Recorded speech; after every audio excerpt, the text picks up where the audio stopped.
ચોથા નોરતામાં કુષ્માંડા માતાની કથા। નવરાત્રિના ચોથા દિવસે મા દુર્ગાના ચોથા સ્વરૂપ માતા કુષ્માંડાની પૂજા કરવામાં આવે છે। આ દિવસની પૂજાનું વિશેષ મહત્વ છે કારણ કે માતા કુષ્માંડાએ પોતાની અદ્ભુત શક્તિથી આ સમગ્ર સૃષ્ટિનું સર્જન કર્યું હતું। કુષ્માંડા નામનો અર્થ। કુષ્માંડા શબ્દ બે ભાગમાં વહેંચાયેલો છે।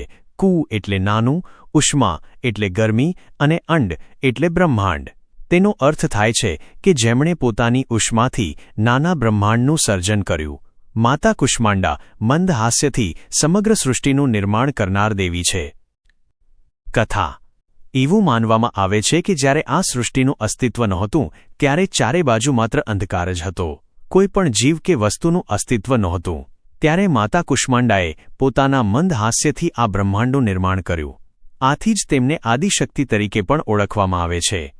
તેમના શરીરમાંથી નીકળતી ઊર્જા અને પ્રકાશથી સમગ્ર બ્રહ્માંડ પ્રકાશમય બન્યું।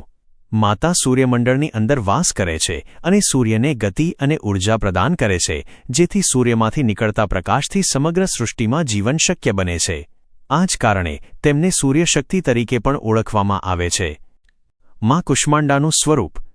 મા કુષ્માંડાને 8 ભુજાઓ છે અને તેથી તેમને અષ્ટભુજા દેવી તરીકે પણ ઓળખવામાં આવે છે। તેમના 7 હાથમાં કમળ, ધનુષ, બાણ, અમૃતનો કલશ, ચક્ર, ગદા અને જપમાળા ધારણ કરેલી છે, જ્યારે 8મા હાથમાં સર્વસિદ્ધિ અને નિધિ આપનારી માળા છે। તેમનું વાહન સિંહ છે, જે શક્તિ અને સાહસનું પ્રતીક છે।